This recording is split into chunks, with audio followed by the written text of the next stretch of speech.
Hello everybody, and welcome back to me. Yeah, it's been a while. Actually, no, I just streamed yesterday, but it's been a while since I first started streaming again after this really chaotic break. And as I said yesterday, I really missed you guys, and I wanted to do something to sort of connect us with each other. Yesterday's stream was a gaming one, which meant I couldn't even read the chat. I couldn't connect with you guys on a deeper level. And I thought, after a while, if people know each other, people are close to each other, but they don't see each other for a while, the best thing is to sit down, do a little bit of catching up, right, and have some deep talks with each other, some really 14 deeps kind of stuff. So yeah, gamer focus, and it really sucks, right? It's fun when it's the gamies, but it's not fun when I don't get to talk to you guys and really talk about how everybody's doing. And we have a Discord server, people talk there, sometimes we talk about our problems, but not on a deeper sort of heart-to-heart level. And with this, I feel like we can have a live interaction kind of thing, and we can just sort of open up, sort of like a group therapy, but not therapy at all. Disclaimer, this is not therapy. This does not replace therapy. If you need therapy, go for it, okay? Go for the real thing. This is not therapy. Okay, I just want to put it out there. Howdy Pride, yahoo. But yeah, I just wanted to talk to you guys about your problems, man. What's wrong? What's up with life? Let's talk to each other, right? It's not just like a rowdy, oh my god, this is so funny, titties, what, not a jokey kind of thing. Obviously, we're not gonna make it too grim, but just be real with each other and talk about those more sensitive things instead of just joking around as we usually do.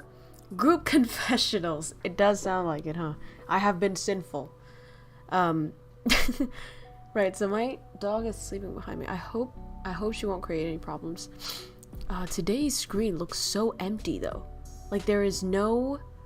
I turned off the donation, the line that says donations here, merch here, because I don't know, it just seems to ruin the vibes, And then I also deleted Obama Miam, our pet, because he was just not fitting the aesthetic. So, we're trying to keep a very calm, collected, peaceful space here. So, yeah, there it is. I remember the last time. Well, the dog confessed.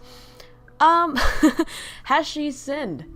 I don't think so. So she's been a really good girl. She's learning a lot lately. It actually is visible now, for a huge chunk of the time it felt like she wasn't really progressing, and it was always okay, I had to correct her and then correct her again and correct her again. But now she's actually getting it. I can sort of physically see her brain growing and just seeing her understand stuff. Sometimes she does something wrong and then she look at me, right? Look me straight in my soul and then sort of guess what I want and then do the right thing. And then when she does it, I'm like, oh my god, you're so smart. And she's like, yeah, I'm smart. She's really proud of herself. She's amazing, and she's becoming more and more sensitive.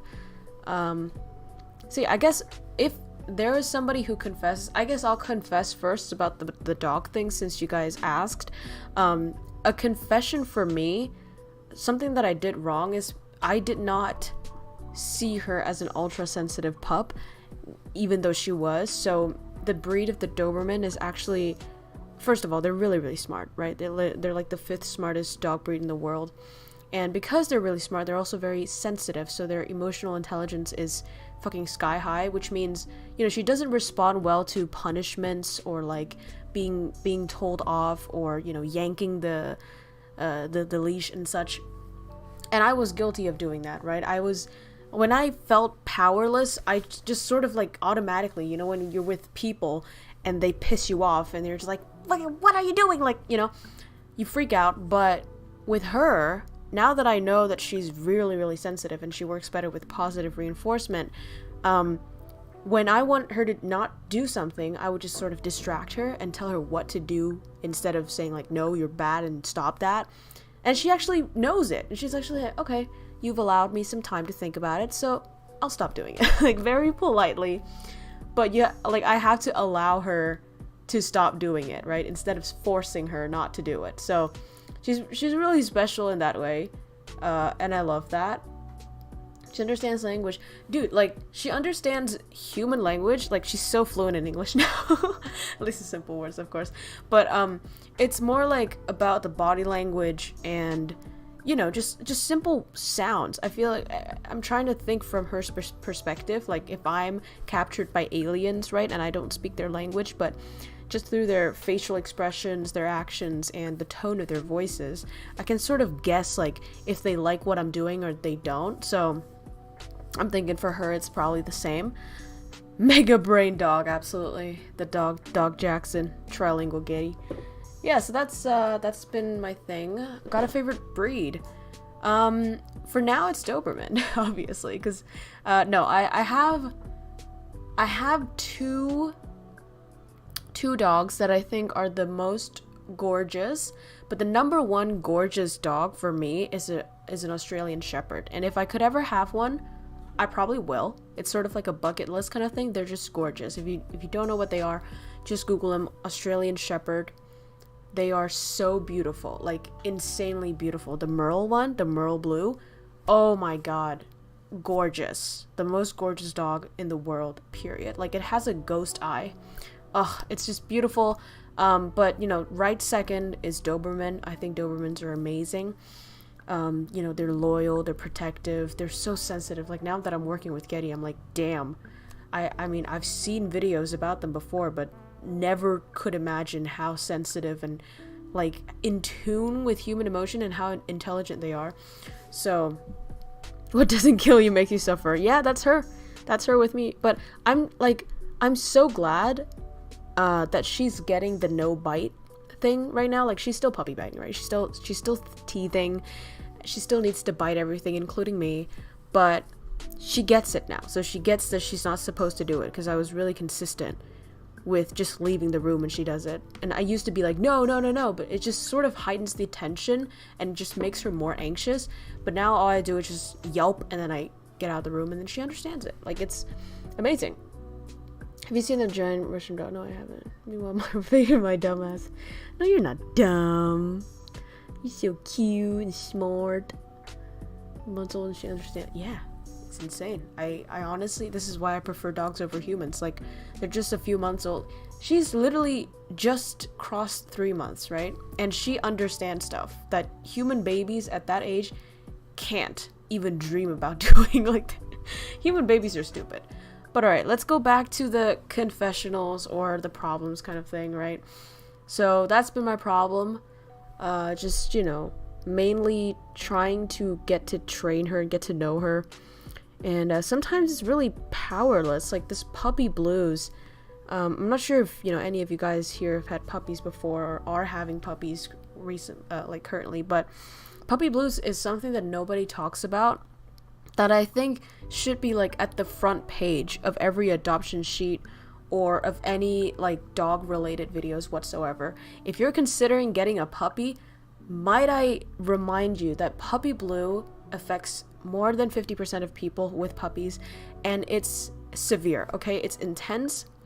It is depression, anxiety, like all of these worries and fears and just outburst of emotions. I have never felt so emotionally intense as I have with her. Like, the first few weeks was hell. It was hell.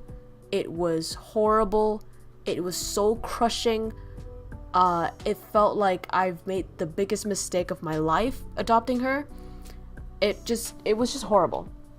And nobody told me about that, right? Nobody talks about puppy blues until you search it up and you're like, oh, that's the thing. But it's like you're severely emotionally drained and you're so scared of this new responsibility, like this being that is completely dependent upon you, that you've entered, like let enter your life, and now you're stuck with it forever. You don't know what the fuck to do, and it bites you and it bites everything, and it's just, and then you can't get enough sleep, right? With puppies, they wake up like every 3 hours, so I couldn't sleep for weeks. And then they pee everywhere, and then, you know, they bark, and it's just a lot of work. And it's not just work, right? It emotionally drains you. So if you guys are thinking about getting a puppy, intensely I want to stress on the risks of puppy blues, and if you think you can handle, like, think of the biggest stress that you have ever, like, experienced in your entire life, and then triple that, because I thought I was good with stress. When I had her, all of my, like, expectations about my stress level and stress abilities disappeared. Like, I have never felt that horrible, but now she's getting better, so you just gotta get through that little phase, I guess. Like, she's still a little bit difficult sometimes, but getting better.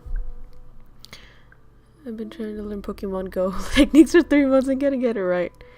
I mean, we humans take it slow, right? We take it slow. That's why we live longer than dogs.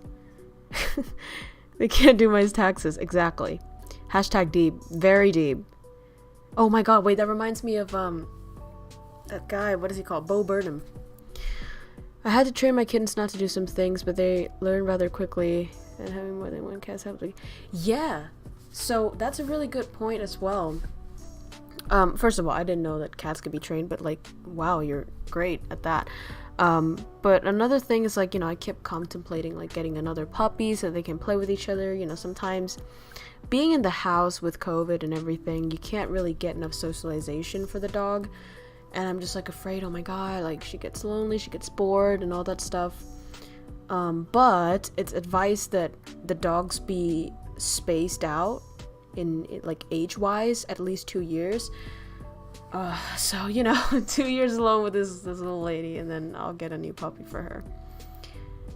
How to forget my edgy past. I'm still getting flashbacks. Can we get more information on that specifically? Oh my god. Oof, it's been a tough day.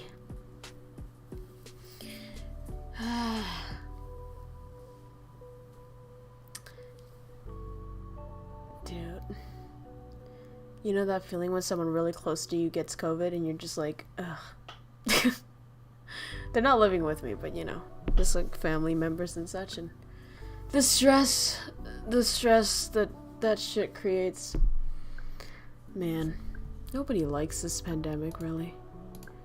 Nobody, you know, it's like sometimes you just wish that the virus could get a clue, you know? Maybe you should, like, maybe it should start to notice that nobody likes it and maybe, like, disappear a little bit, you know? Alex DR, hi, new to the channel. Yo, what's up? Welcome to the channel, man. I'm glad that you decided to click on one of my videos with my titties in the thumbnail. No, but today we're doing deep talk, boys. So we're not doing those cheap jokes, alright? We're doing more expensive ones. Cringy memory. Sometimes I want to lobotomize my brain. Loki opening a tiny zoo. Oh, absolutely. I want to do that, dude. Like, my childhood dream. Oh, somebody's calling me. I might have to go downstairs. Oh, fuck. This is bad. Okay, this is really bad. Okay, guys, wait for me. Wait.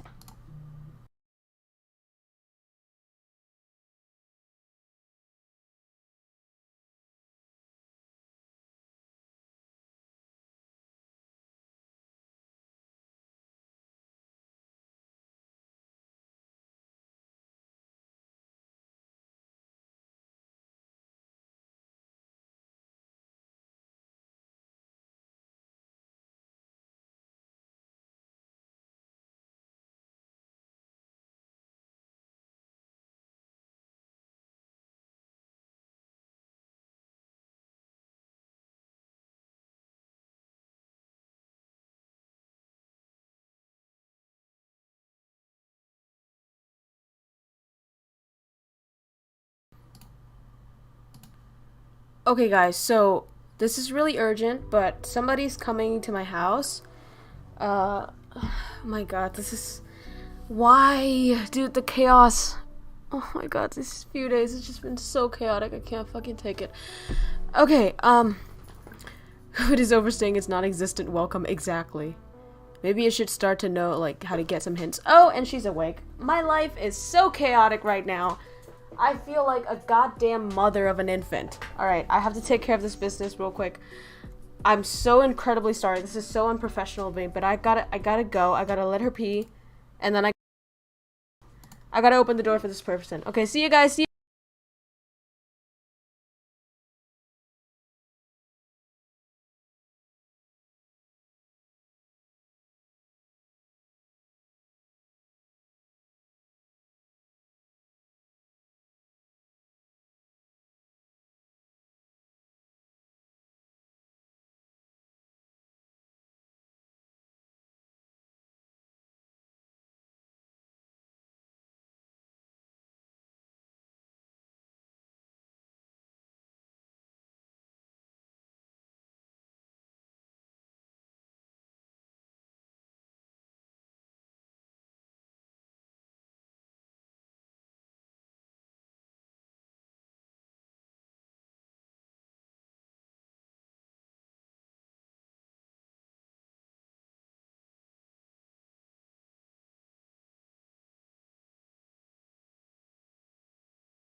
Oh my god, this is embarrassing.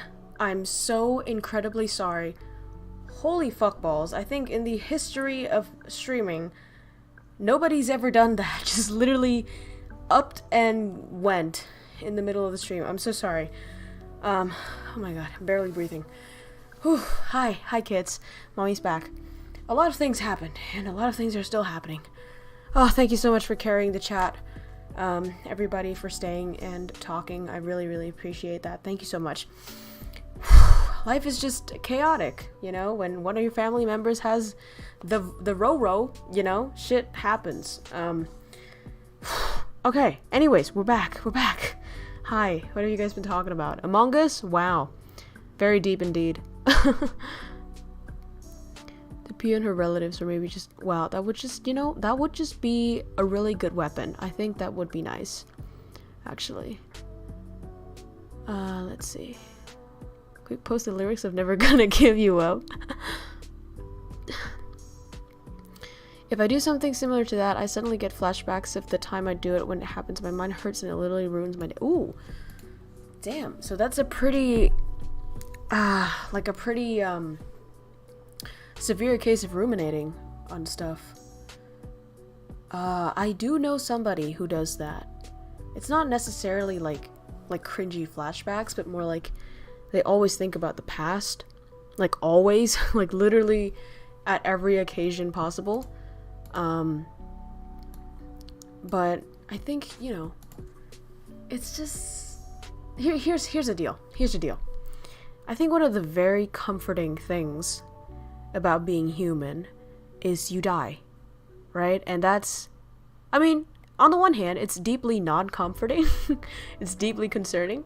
But on the other hand, it's quite cool because you disappear, and after about 100 years, nobody cares.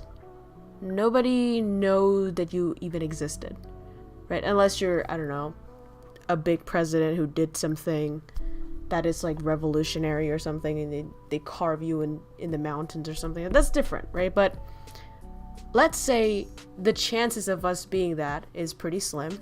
So as a mediocre human, you'll probably pass and nobody cares, right? When at old age, okay? I want to stress that. So what that means is, you know, even if you're super stupid, you were like ridiculously dumb on that spelling bee competition you did, or you fell on the street, like literally face down, Starbucks spilling everywhere, McDonald's fries went into your pants or something, like in the middle of the street, fucking New York Square, okay, everybody looked at you. At the end of the day, maybe at the end of the day they might still remember it, but tomorrow they will forget it, okay? And then 100 years from now, I guarantee you, nobody gives a fuck, all right? And the fun thing is, you don't even give a fuck, because you're not even there to give a fuck, right? So I think of it like every time I do something stupid, I have to really remind myself that nobody gives a shit. Everybody's gonna forget this. The only person who cares about me is me at the end of the day, right? So the only person who keeps track of all your stupid mistakes or whatever you do is you. So if you tell yourself, hey man, that shit doesn't matter to me, then literally no one on this whole wide earth will give a shit. You're literally the only person who keep record of your stupidity. No one else does. Alright, so you gotta allow yourself to let it go, man, and be like, hey, I hold the power to this. I hold the power to decide if I was cringe or not. And if I decide that wasn't cringe, it's not gonna be cringe anymore, because nobody remembers, right? So it's kind of cool. The future, if my ancestors might, when I slapped my titty left there, so that was kind of okay or cringe kind of vibes. Somebody who lives with a family of 17 has to help with the kids and do college items. Oh my god. Wait, 17 people in your family? Bro? Okay, good luck. Go to die, wish you were scared to die. Yeah, I think I haven't really reached a conclusive opinion or like a way to cope with the reality of death yet. And, you know, I'm really young, to be fair. And it's pretty normal that at this age I haven't really thought through the process of dying and the prospect of dying, sorry. Oh, fuck. How professional. I just fucking pressed on a different, like, Stream Deck button. I'm so sorry. Oh, I'm just a mess today. But anyways. You know, I haven't really thought it through, despite watching countless philosophy videos or philosophy books. Like, it doesn't really, you know, just watching and listening is one thing, but actually practicing it and believing in a certain narrative is a completely different thing.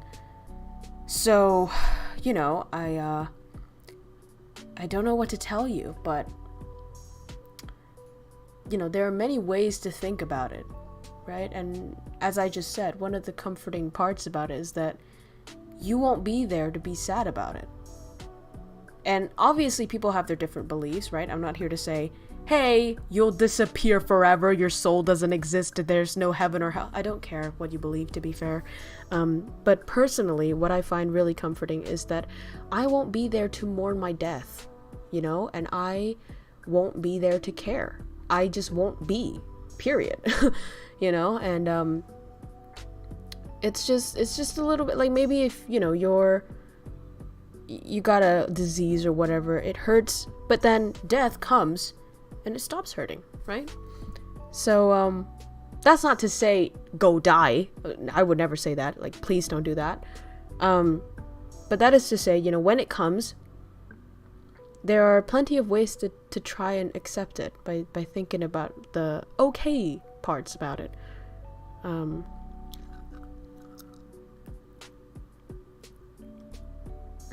Pink fucker. You know what though, Ferris? You know what's interesting about that though? He doesn't even know. Okay? He doesn't even know that he's still being called a pig fuck. He doesn't care. He's not even fucking here to care.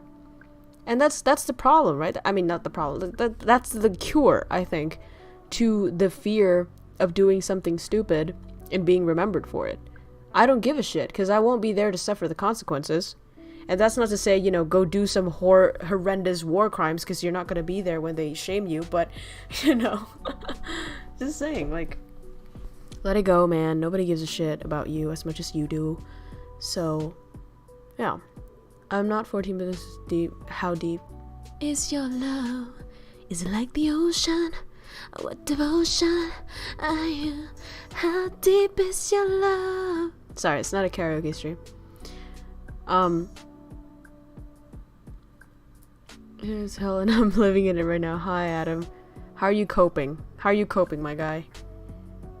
Adam has went through something pretty sad lately as well. We talked about it. I'm not sure how he's doing right now. You think I anticipate? Hi, Mano. When I die, whatever happens, happens. For all I know, I could come back as a bumblebee. My aunt basically believes this. I just don't think of death at all. If I die, then I die. Yeah, I think, you know, I obviously don't know, right? I'm young as shit. And I haven't reached the age where I'm, like, consciously thinking about, like, oh, I might die tomorrow. I might die tomorrow. I might die tomorrow. Like, if I do it, it has to be programmed consciously and laboriously programmed into my daily routine as like a stoic, you know, practice. Whose name I forgot? Memento Mori, I guess. Like, I have to purposely, like, I might die tomorrow, I might die today, I might blah, blah, blah. But I'm not at the age where it's natural, you know? But people around me are at that age, and they say it's a completely different thing, right? So now you're young, now we're young, and we think about death in a very objective sort of, like, we think of it as a faraway thing, as a distant thing, so we can be logical about it. We can be like, oh, it doesn't matter, like, we don't care, blah, blah, blah. But when you reach that age where it stops becoming a logical debate and an objective, you know, reality that you're trying to capture as an indifferent sort of observer, but it's becoming like an inevitable future, then that's different, you know? So the people who are approaching that age where the end is near, you know, they have a different view and different, I guess, more emotional attachment to it, more emotional affect than us younglings.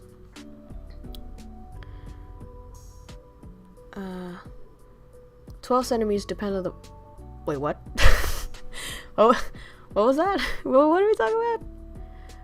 A lot of Kopi and Pippin. Oh, hope you're doing well, man. Can I say what happened to you? Can we, like, talk about that?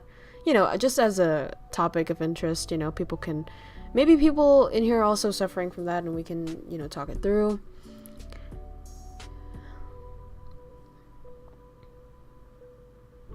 Earth will be destroyed in year... See, the cool thing is that we don't have to be there to give a shit. It's just like, who gives a fuck, right? Nobody cares. Nobody cares. Really, nobody cares. And even if you're like, oh my god, I might be remembered as a pig fucker. Hey, they'll all be dead in 2666, right? So cool, nobody's gonna remember that you're a pig fucker anyway, because they'll all be dead. Hi, Wilson. Yahoo. It's for a future generation, probably. Yeah. Right? It's kind of a boomer market reaction. Okay, that's not to say like, oh, trash the earth right now. Oh, burn all the forests. We're not gonna be there to give a shit. But it's more about the personal level of trivial things that you ruminate about, right? It's like, oh my god, I got denied by my crush when I was in middle school, and now every night I think about it. Like, don't. Your crush doesn't give a shit. I have had people like not propose. That would be weird. What is it called? What's like the dating version of propose? Confess to me. And you know, it was probably really anxious for them, and it was probably really awkward for them, and I turned a few down. But I don't think about them every day like, oh my god, that fucking stupid idiot, stupid bitch into me, oh my god. Like, no. I don't think about it. And if anything, if I think about them, I think of them as being really brave people. Right? So, yeah. There's no reason to be ashamed of that or have it haunt you before you go to sleep. Obviously, it might still, right? Just because something is illogical doesn't mean you're gonna stop doing it. If that was the case, humanity would be fucking on, like, having orgies on the moon right now. But no, we are hugely emotional beings, and there's nothing wrong with that, but, you know, that's what it is. That's really good advice. That's a personal attack. I like how there's, like, two different reactions to that. Personal attack and good advice.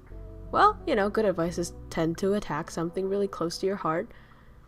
A lot of people exaggerate to a point they forget the solution. Oh my god. Okay, I have to talk about this. There was a TED Talk that I watched, and it's called... You can watch this later if you want to. I might spoil a little bit about it, but it's called How to Know What You Want, and it's a TED Talk, right? So I clicked onto this expecting, like, full-on business strategy, like how to know your future career, la-di-da-da.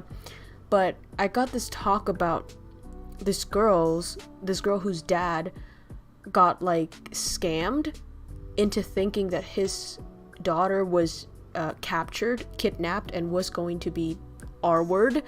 And so he was, like, transferring all of his money, all of his life saving to the scammer to save his daughter. But right at the moment he was gonna do that, the police found the daughter just safely at school or at work or whatever, and then you know, like, he didn't get scammed at the end of the day. But when the daughter asked the dad, like, why didn't you think that there was a possibility it was a scammer and that I was okay? Like, why didn't you just call me again and again and again? And he said, I didn't think I had any choice. And so from that conclusion, like, that really shocking story, I didn't tell it beautifully, right? She was on the TED Talk. She did it amazingly, and it really stuck with me. So you guys should definitely watch that. But what she said was, we never think we have a choice, right? When we think we're being cornered into taking a certain route, into choosing a certain option, it's because we think that's the only option we have. So we are our own kidnappers, right? So we corner ourselves into this like, oh, I have to do this, or I have to do this. Like, there's no way out. Like, I have to do it. I have to do it. But do you have to, though? Right? And sometimes we rob ourselves of the freedom, or it's sort of like thinking outside the box, but for your life situations and such, and we limit ourselves. And so, you know, like O_O. I don't know how to say your name. I'm just kind of call you Squid again, like last time I said.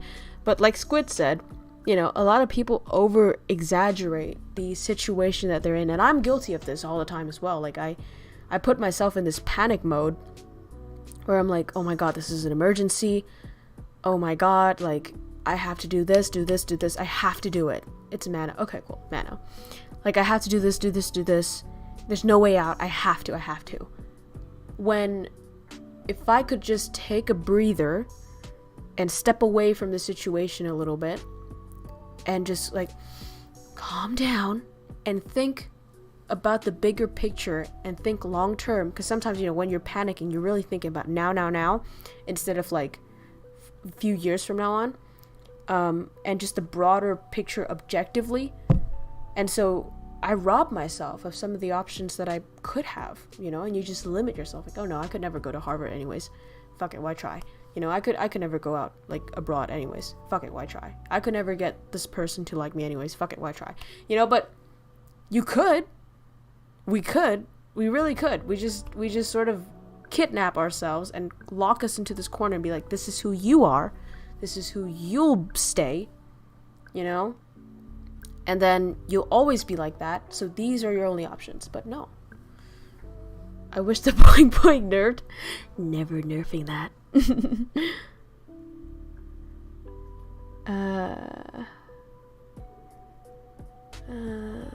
be honest, questions, you may want to think of the fact that they're likely...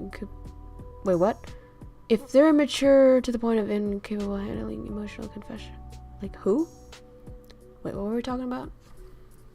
You may want to say... Greek philosophers believe that utopia is just humanity having orgies and eating dates.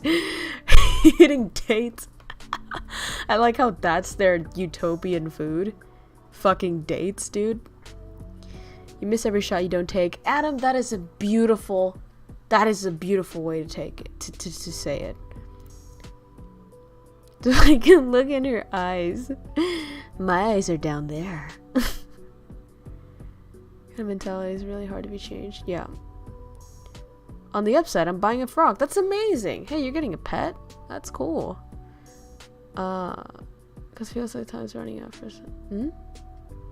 Oh, like the mental... Yeah. It's scared to do something new or to ask for help or requests for someone. Oh, I can totally relate to the ask for help thing. Sometimes...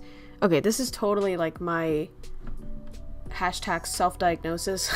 I don't condone self-diagnosis, but you know, like, just from what I've gathered from my past and, you know, psychology shit, I'd say when you're, you know, in your childhood, alright, we're getting Freudian here, but in your childhood, you were really independent, and, you know, your parents were busy or something, you just had to be alone all the time, and you're not allowed to bother people.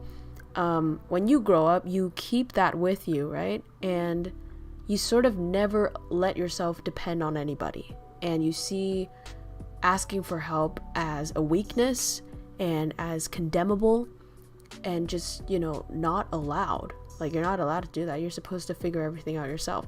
I'm hugely guilty of this, so I totally relate to that, Wilson. Really, like, I cringe at myself when I ask for help, or I even imply to somebody that I need them, or that I, you know, want to be with them in general. So it's a thing that we have to figure out. It's a deep-rooted thing. Personally, I think it's a childhood thing.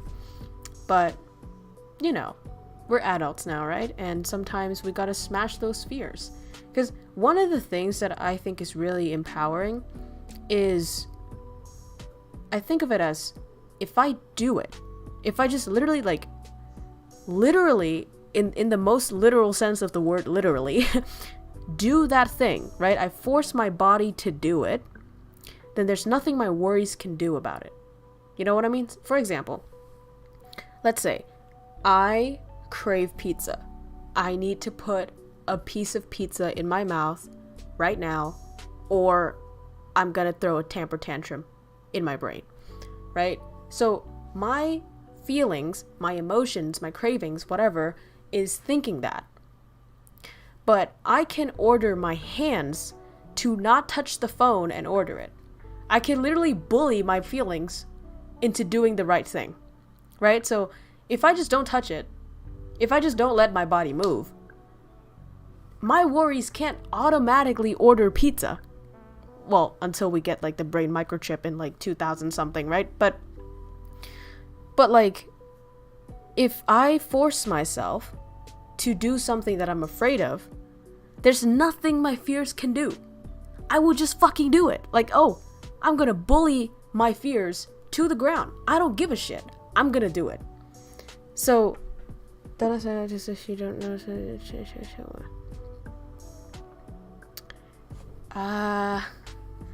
don't know, man. That sounds a bit scary. Don't ask for help. What if you're choking? Do you just ask people like, hey, how do you do the, what is it called? Something maneuver? I forgot the word. For yourself? How do you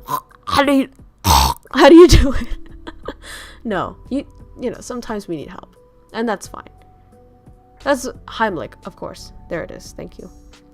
And also about, like, scary to do something new. I totally understand that. And I think a big part of that is being afraid of being a loser. Being an idiot. And just doing the stupidest thing ever and being bad at something. And funnily enough, I found that to be the case most of the time when I'm streaming. It's from streaming that I learned this lesson, because, you know, you guys are really knowledgeable in gaming and such, and you give me a lot of ideas and be like, okay, play this game. And those are all new games. You know, I just played one game. I just played Overwatch for years. That's it. I don't play anything else. I don't look for other things. I just like that one thing and I stuck to it and I got better at it, and that's more confidence. That's more reason to play it. But, you know, when I start streaming, I have to play more games. I have to play these new games in front of you guys, right? And it's recorded. Like, I could be so stupid. I could do something so noob and so ridiculous, and it would be on stream. Everybody would ridicule me. It would be recorded. And it's just the most embarrassing thing ever. But there's also an off chance that the new thing that you think you might be bad at could be your actual destiny, right? Could be the thing that you're meant to do and that you're surprisingly good at it. And so either you stay in your known area and what you know that you can do and just stick there and be able to be like, okay, I do this, that's all I do, that's it. I don't know, I'm just gonna assume I'm bad at everything else. Versus you actually go out and you crack those mystery pots, right? Each and every one of them. Sure, you get some sure failures and be like, oh, nope, for life, I'm gonna be bad at that forever. Not for me, but at least you know. So you don't waste your time wandering, right? You don't waste your time wondering if, oh my god, maybe I could have been good at that, I could have been. You don't need any could-haves, right? You could just, like, crash that little mystery box. You know what's inside, and then you can let it off of your brains, right? And then the chances of you, like, cracking into one of those mystery boxes and getting a really good one, right? And this is like a really stupid example, but let's say Splitgate, right? Splitgate was a game that when I looked it up, I was like, this is so confusing and this is so Like, it's too big brain for me. It's too many maneuvers. I can't do this. I was really scared, but I really wanted to stream it. And it's not a new game, but like, it was an interesting game. And I wanted to try it. But I was almost like 100% sure that I was going to be bad at it. Right? And this is another reason why you shouldn't listen to your thinking sometimes. And sometimes you're fucking wrong, right? And I went into thinking, okay, I'm gonna be stupid. I'm gonna die again and again. I said it in the announcement. I said, hey boys, I'm gonna be jack shit at this. Fuck it. But turns out I was good at the game, right? But I wouldn't have known that if I didn't play it. I would just assume I'm bad at this for life. And I wouldn't discover something that I enjoy doing or that I might be good at doing. You know, so if you think about that in any area, right? You're like, oh my god, I want to play tennis, but I might be shit. Let's turn that might be into either definitely or definitely not, right? And let's expand our certainty area. Just sort of a Jordan Peterson reference, just turning chaos into order. You know, you shine the lights into the darkness, and you just sort of like tether your way around and open up your base, you know, like expand your base. Think of it like in video game, right? In video game terms, you first have a base, it's tiny, you have like a fireplace, you have a few things, a few junks, and then you go out, you explore, right? You gotta do, it's like survival games. You have to go out into the woods, you gotta take materials from it, right? You gotta see what's dangerous, see what's not, and then you take your experiences from that and your materials from that, and then you expand your base, your certainty base, where you're safe and sound, into bigger areas until you're like the master of that area, like your life, I guess. And you know what surrounds you. And that's an amazing feeling, right? Because you've grown.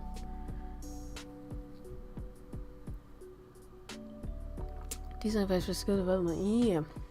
Just do it kind of work. Shout out to Shia LaBeouf, absolutely. I'm still working on myself to get past these feelings. I had a lot of anxiety yesterday when I was trying to ask to get an internship position, which I have been putting off getting it done. I was cringing at myself when I was reviewing high-ass things, but I'm glad I did it, as people do try to help others if they are average people. Absolutely. Yeah. See, that is an amazing example right there, Wilson, and I think you got over your fears and you did it. And that's one of the things, right? The thing that you're most afraid of doing, once you're done with it, and you recount like years later, and you recount like your best moments of your life, it's usually the things that you were afraid of doing. It's usually the things that you were anxious walking into. And I totally relate to this. I'm a hugely anxious person. I'm hugely introverted. I don't like going outside, as it shows.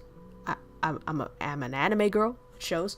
But like now that I think back at my highlights, right, my top highlights, it's usually like the party that I didn't want to go to at first, or it's the job that I actually didn't want, the internship that I didn't want.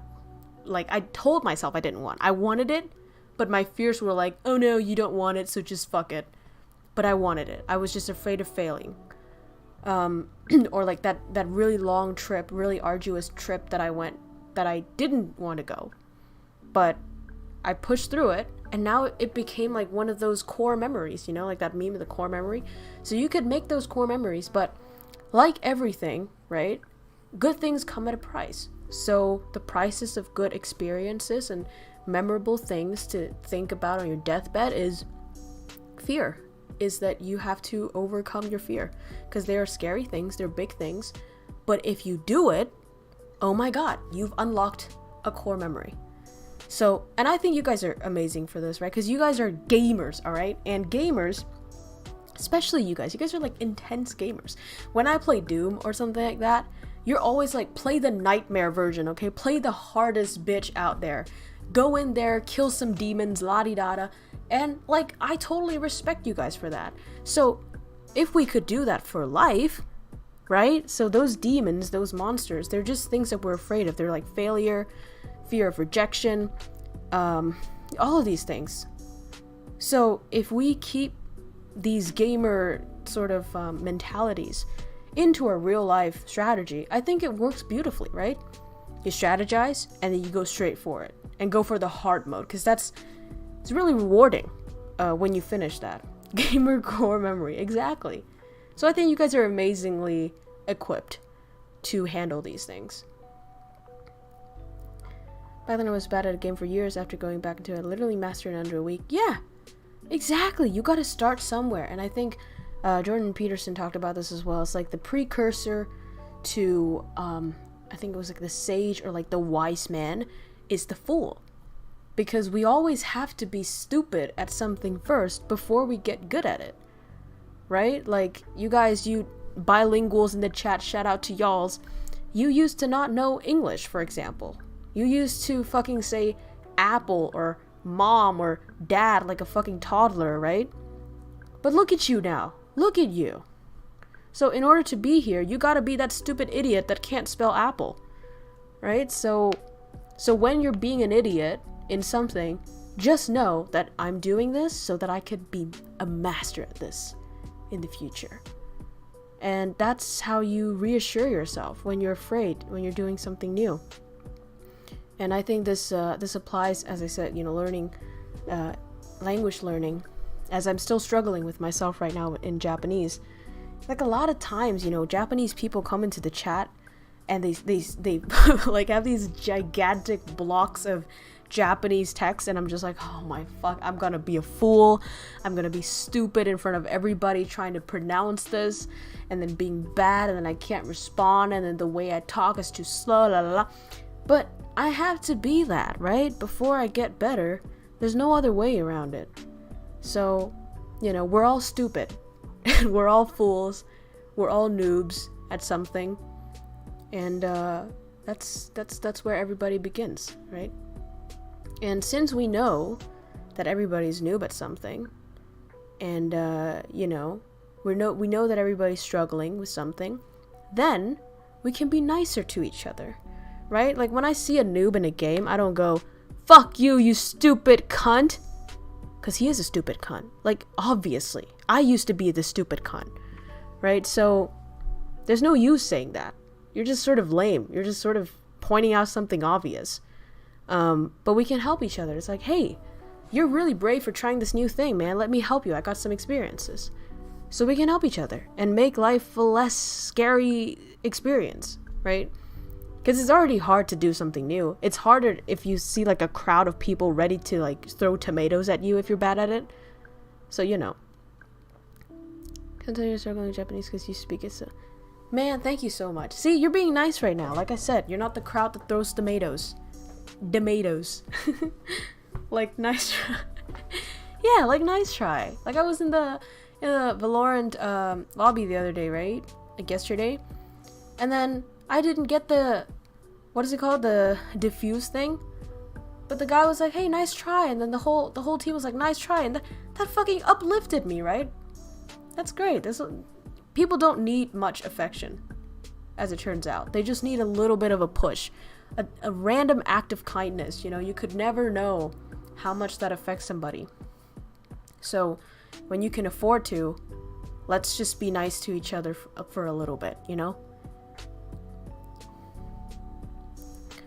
I didn't push on though because I was getting a little too hard and wanted breath subjects, easier marks. Unfortunately, kanji can be complex. Absolutely, yeah. Absolutely.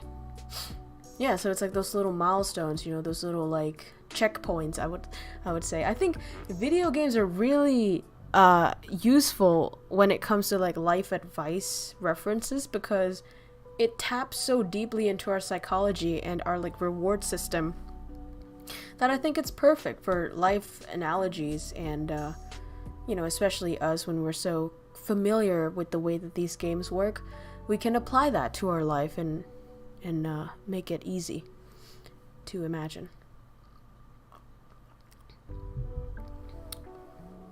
You won't find it on recent EA game. Ah, funny. In-game character stories. Yeah.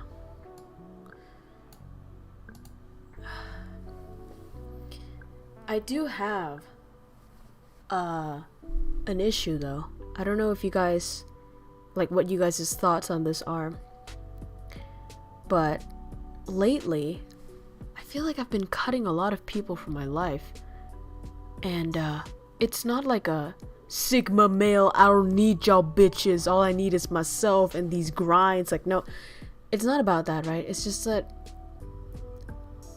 I used to be like, okay, I don't really vibe with you, but I don't like confrontation, so I'm just gonna like willy-nilly around it and not be straight up and say, bye bitch, we don't fuck with each other. But now I feel like I just don't have enough time or energy for it, so I just like cut people off real sweet, like a samurai sword, you know, it goes through bamboo like butter. So I've been doing that, and I just feel a little bit scared, you know, because sometimes you don't know if you're doing the right thing, and sometimes I feel like, oh my god, am I turning into a lock, like a shut-in? Like, am I turning into this antisocial person with no friends, dude? Like, that's kind of lame. But on the other hand, it's like, yo, if you clearly know that something is toxic and that a relationship with somebody is non-productive, you should cut it off, right? It's like a tree, and you got these dead branches. Why keep it on you when it's sucking off your nutrients? But I don't know, so I'm torn between that. What are you guys' thoughts on that? Hi, Tortoise.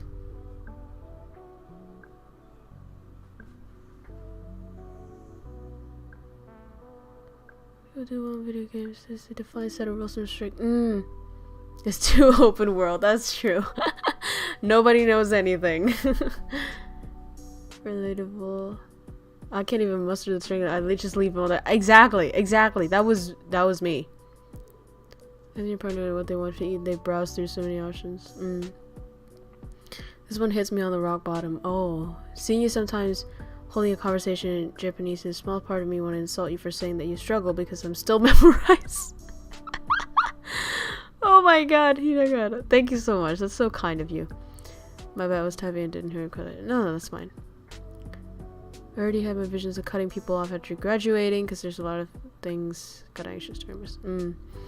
Cutting people off is gonna make me look bad while I keep the connection to be exalted. Exactly! Oh my god, bro. Put that on a wall, man.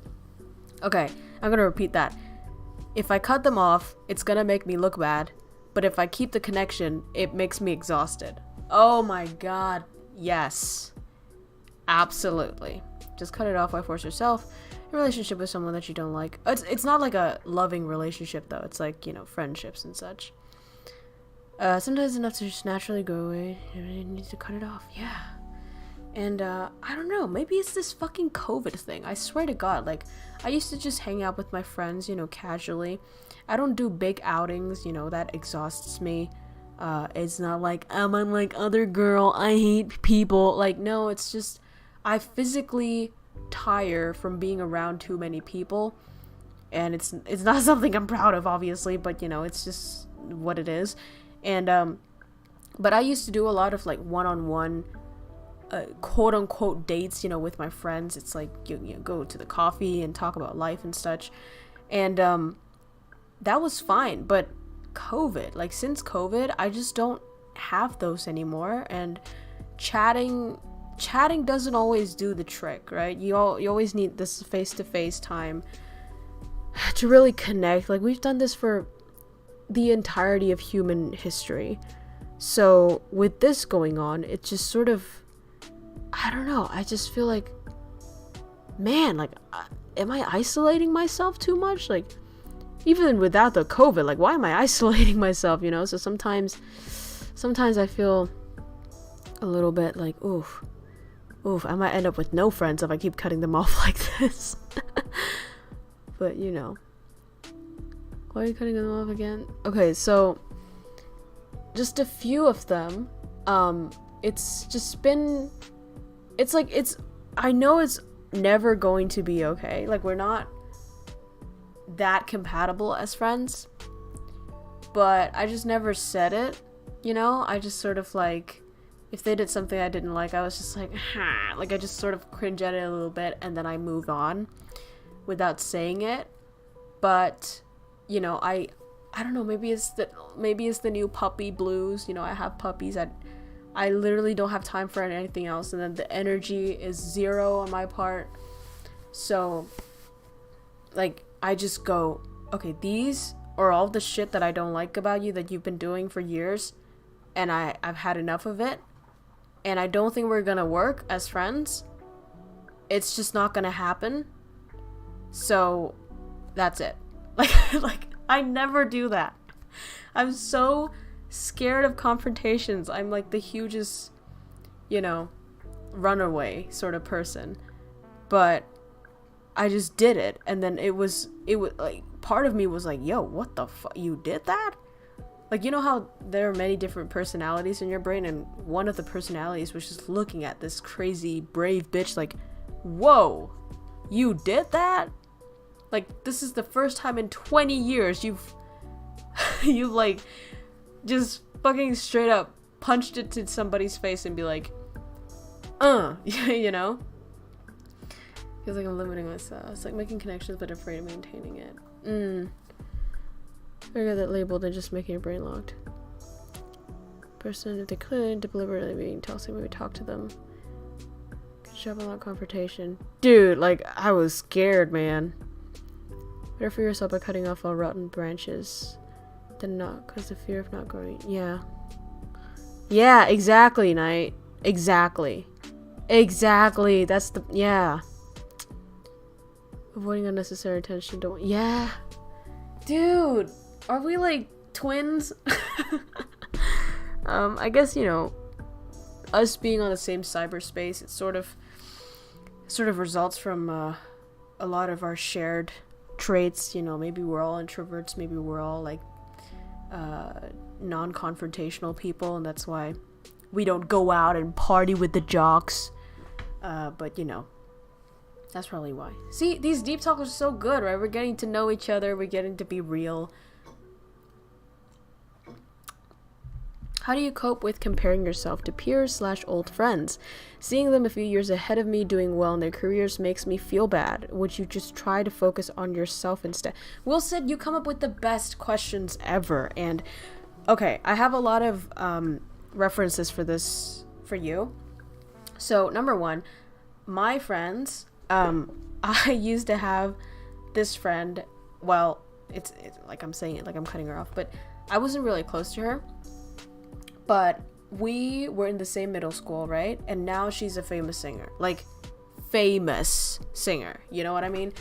And I really loved singing. And I still do. So there was this period of time when I was just looking at her, and then I heard her songs, and I'm like, oh my god, I could fucking kick this bitch's vocal off the ground because I'm so much better, la la la. Like, why is she famous? Why am I not famous? Like, I hate myself for not entering the music industry. I could have been good. La, la, la. Like, all of those things, right? And then also, because she started earning money way earlier than I did. Back then, like, I was just still studying, right? And she was a famous singer, and then she got all these gigs and all these money, and I was like, bro, like, what the fuck? But you really gotta trust your own journey. Okay, because now I make like triple her money. But that's not a flex, right? That's to say I could just like not be streaming anymore in like a year and just lose all this money. Who knows, right? But my point is, you never know what you're heading towards, and you never know what your peers are heading towards. Like, I know this is a very extreme example, but you could say somebody win the lottery one day and the next day they fucking die because a truck hit them. You know, so instead of thinking or assuming that somebody who struck a good deal or struck a gold mine or got a good job is going to stay on that happy trajectory for the rest of their lives, and thinking that you, who is not good right now, is on a downward trajectory for the rest of your life, is not factual, right? And it's not very close to the reality of what life is. It's not just a straight up or a straight down. It's always up, down, up, down, up, down. We can't guess that. right? So, and about, you could be like, okay, so if we're peers, then why am I at a slower pace than you?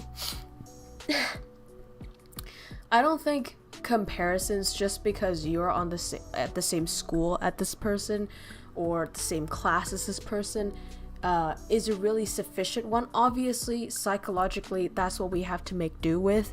We have this hierarchical structure inside our brains that we place ourselves and other people in the same socioeconomic level as us, and the closer proximity and such as us on this pyramid, trying to figure out where we are. But in Vietnamese, we have a saying, which means every comparison is unfair. Because you cannot account for all of the confounding factors. You cannot account for all the tiny little differences that actually make somebody different from somebody or somebody better than somebody. You can't account for all of it, right? So to compare yourself with anybody, except let's say a multiverse version of you who is exactly like you and did the exact thing, same thing as you all of the time, then it's not going to be a fair comparison. Just because you're in the same class as somebody doesn't mean that they do the same thing as you every single day, that they have the same parents, that they have the same upbringing, that they have the same friends, the same environment, all of these things. You can't account for all of it. So let's get it really deep in our minds that any comparison is unfair, except comparing yourself with yourself. So that's why they said, if you're better than yourself yesterday, then you're good, because that's the only comparison that works, that is fair, right? Because these two things that you're comparing, they're the same people. It's you and it's you. Otherwise, it's not fair.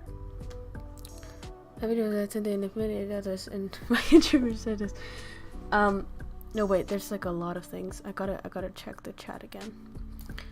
But yeah, I think Wilson, as you said already, the solution that you gave was amazing. Focus on yourself instead.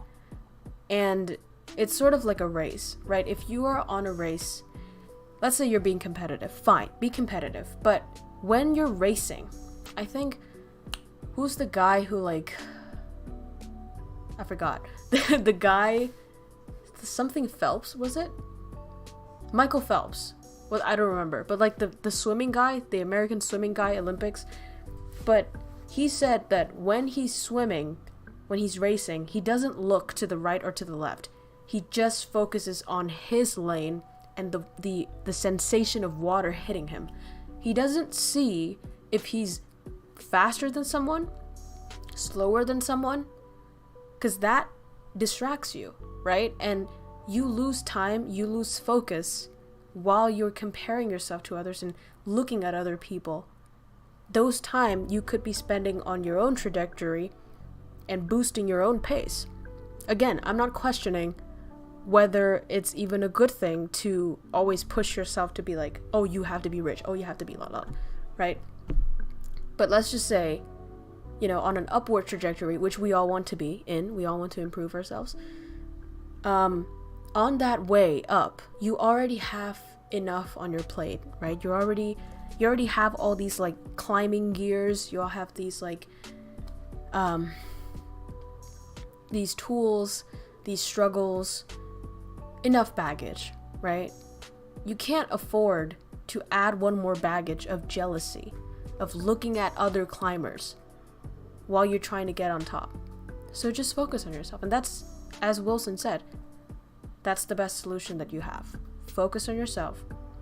And again, you can't guess what the future of other people are going to be. Just because they're doing well now doesn't mean they're going to do well in the future. And even if they do well in the future, that's their life. Alright? It's completely separate from yours. It doesn't matter if they are like that on Mars. If that guy was in a different class, would you care? If it was the same guy, but he lived a continent away and you never knew him your entire life, would you care? No, you wouldn't. You only care because you know that guy. Right? So let's pretend he's somebody else completely separate from your life. Because he is. And then it wouldn't matter. And again, every comparison is unfair. There's a bunch of like Chinese prodigies who just fucking rocks the piano at 4 years old. And I know this because when I went to piano lessons, there was like this fucking toddler dude that was rocking Beethoven, right? I couldn't even get through the first page of the goddamn music book. That bitch was rocking out classical music like it's like he's sucking on milky titties, right? And that's just how it is. If you keep comparing yourself to everybody who's better than you, man, you're not gonna live, right? You're just gonna die. Like, just so many comparisons. You're just gonna think you're the worst piece of shit on human history, but you're not, right? Because if everybody does that, there's always gonna be someone better than you. Always gonna be someone better than you. So let's not even make that a problem, because that's a default. Okay, that's a default stage of being. Someone's gonna be better than you, someone's gonna be worse than you. Doesn't matter. The problem is, if you're improving, that's good. That's all that matters. That's all that matters.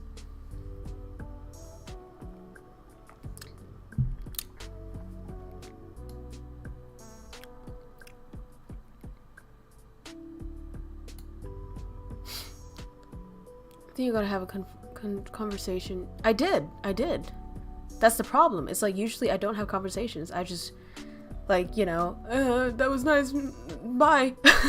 But I actually had a conversation with that person, which, could you give me advice, because me and my wife are having a quarrel because of my beautiful pretty face. Well, I can definitely see from the profile picture that your wife is definitely wrong, because that is a beautiful pretty face. It's so beautiful, in fact, that I think your jawline could cut my apples. I could use your jawline to cut my sausages for breakfast tomorrow. Like, that is, wow.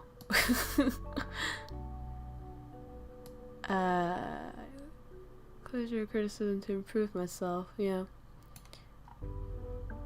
I'm gonna catch up with the abilities. Hi, Mister. Say that again, please. The Vietnamese quote. No. There's always unexpected factor S. I need to hear that. Great analogy to it. Mentally understand I should work on myself. I just need a little pang of feels when I see my previous close friends. Absolutely, man. I totally relate to that. Sometimes we know logically what we should do, but we just need that little bit of a push, right? We just need somebody to just slap it into her face and be like, you're right already. Just fucking get on it. So, absolutely. I sort of avoided contact on social media to avoid looking bad. Still doesn't change what needs to be done. Hey man, I think avoiding social media is an amazing thing. Honestly, I have felt so much better since I stopped using Instagram. I'm sort of like getting back into it because I'm posting pictures of my dog, so I have to be on there. But like there was a period of time when I completely stopped using Instagram, and oh my god, it was so good. Dude, I enjoyed life so much, man. When I didn't see other people who were constantly posting their highlights and being like, oh my god, I'm at the beach now, I'm at this expensive restaurant, I have a boyfriend who loves me and spoils me with like Dior purses, like, you know, none of that shit, right? I stopped seeing people's lives, or specifically the highlights of their lives. Nobody fucking posts them having a mental breakdown, crying, sad, except I guess the woke people. But like, you know, nobody posts their patheticness online. They post their edited selfies, you know, they post the monies that they be making, they post the beautiful highlights of their relationship, even though it's like a lot of shit like swept under the rug. So when you see those things, even if you logically know this bitch is photoshopped, this bitch is flexing just for the gram, this relationship is not perfect, even if you logically know that, unconsciously, you as, you know, an overly smart ape will still put yourself lower in the hierarchical position to that person, because their life is amazing and yours is not. Yours does not look like that, right? So unconsciously, you're being like, oh, wow, I'm leading a shit life. So when I stop seeing those, there's nothing to compare myself to. I'm just having like the best life I know. So definitely, if you have Instagram or any like social media where people flex on, get out of it. You know, just yeeters beaters. And it's not about like, oh, I'm failing and I don't want to know that I'm failing. That's not the point, right? It's the point of like not distracting yourself with the sights of other people's fake victories, or even if it's their real victories, right? But you don't need to distract yourself with that. You just need to know you. That's all. That's all you need, really. When you're working on, they do theirs, they know what you're working. I use this phrase, I flop during my studies. Yeah. It's okay, man. Everybody has their own journey. And I just think of it as like different characters in a video game as well. You know, sometimes this guy's gotta be amazing on the battlefield to die in the next chapter.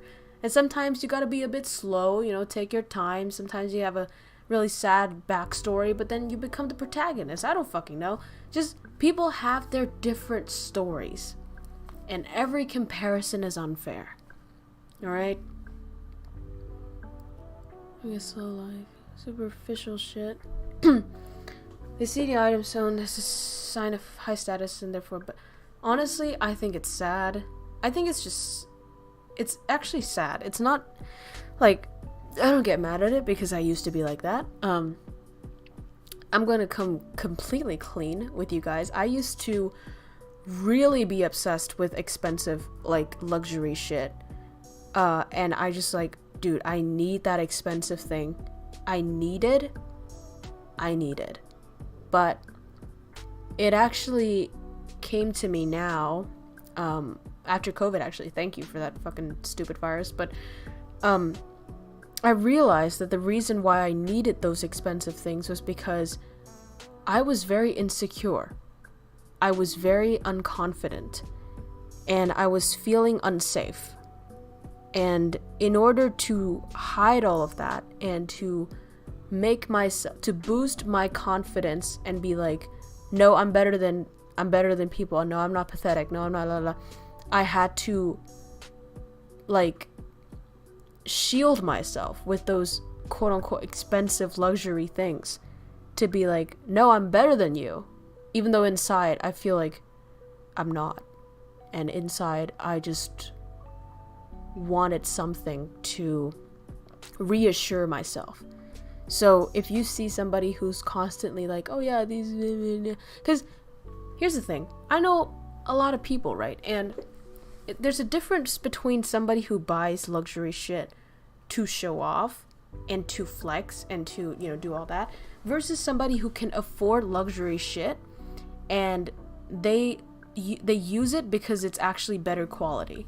You know, like if they're actually rich and they don't care about the brand, but that brand makes the best shirt and it feels the best on their skin, so they buy it. That's different. And I have zero, like, you know, problems with that. Even if people come up with some shit like, oh, but they're still getting ripped off. It's just a brand. Like, it's just like a fucking Supreme logo plaqued on the shirt. It doesn't matter if they can afford it, okay? It's their money. You can do whatever they want. But I'm saying, like, with the people who can't afford it, or let's say they're struggling, but they need it to plaid on their insecurities, that's actually sad, and I feel for them because I used to be them, you know?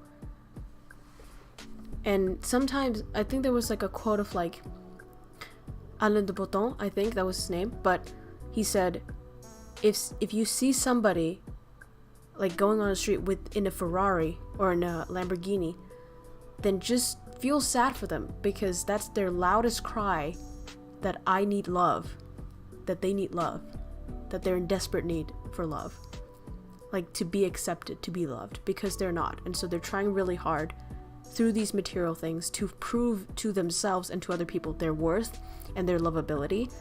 And that's exactly how I felt, okay? But I didn't even know that I feel that. That's like the twist, right? You didn't know. So, belly go yeah, definitely. I went through all the phases, man.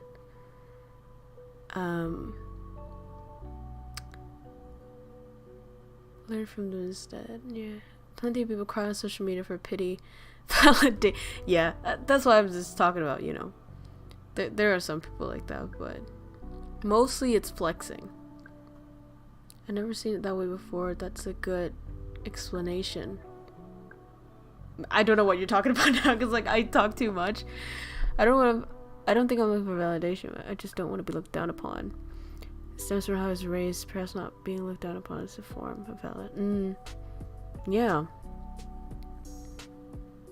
Yeah, man.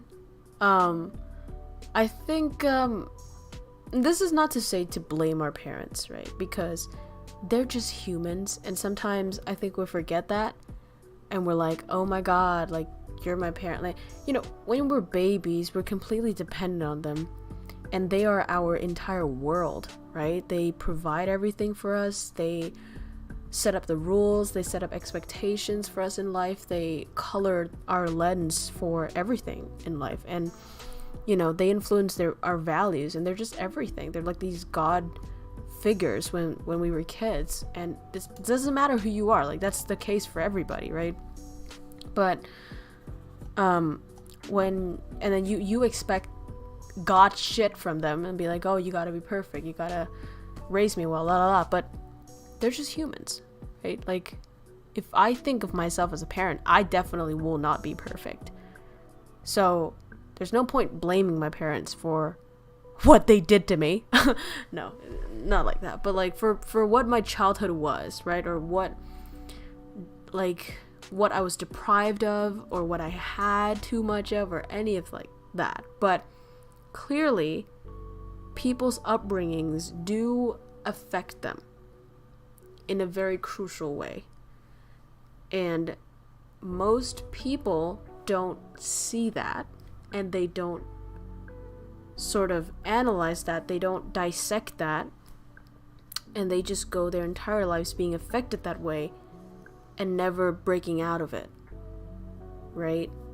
But hopefully, as we get to know ourselves better, we can come to terms with the childhood that we were given, and the basic sort of like when you spawn in Minecraft, you either spawn near a beach, or near this mountainside, or near wherever, right? You don't control where you're spawned at. You don't control what materials surround you, right? Or sometimes, like in games where you have random loadouts, you don't control what weapons you have, or you don't control what abilities you have. But you can control what you do from then on, right? And you can fix your problems, or you can learn to live with it. And I guess we have that choice. And knowing what affected us in our childhood really helps, because we can know, okay, that's not a problem that just stemmed from me being stupid, from me being, you know, not enough, just the fault of my own. But, you know, sometimes life is what it is. I was given this life and this past, and now I gotta live with it, and I gotta make the best of it, and that's, you know, that's that. But hey, there's also the saying of like, everything is your responsibility, right? It's not your fault. Everything is not your fault, but everything's your responsibility, and we have a responsibility to make do and make the best of our situations and live the best life that we could. So yeah, and I think we could. I'm sure we could, right, boys? We can do it.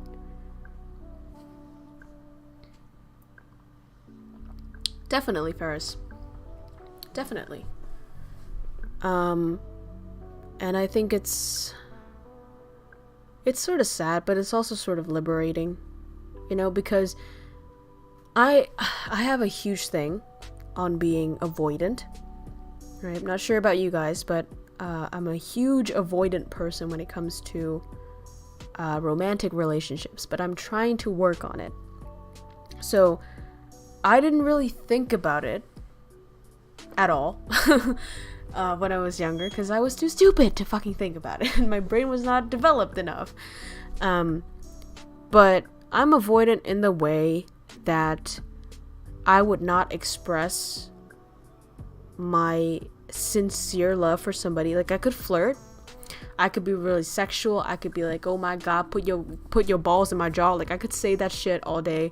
I don't feel a thing. I could flirt with 100 people, I don't feel a thing.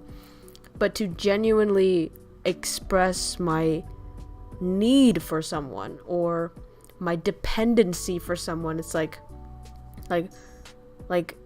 I actually have pure feelings for you and I need you, and like, you know, I feel safe around you, or, you know, like really wholesome real things. And if you ask my friends, if you ask holographic on Twitch, follow him, but if you ask anybody who's close to me, they will tell you that that is my weakness, right? I could fuck around all day, I don't care, but if they just crack like one genuine line of like, you actually mean a lot to me, I break down. I can't handle emotion like that.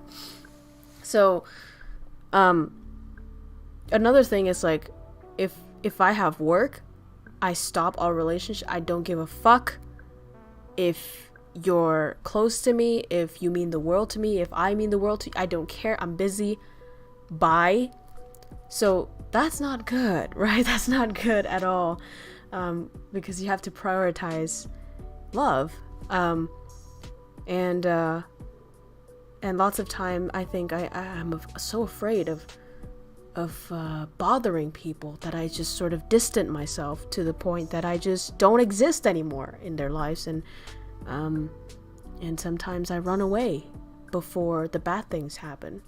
So all of those things, right? I was very confused, and I was just so like scared and sort of feeling like I'm cursed, or this is something that I'm doing wrong that made me this way. But when I started thinking about, okay, so childhood makes an influence, and past experiences also engraves in your hearts and brains. And then I realized, oh, that makes sense.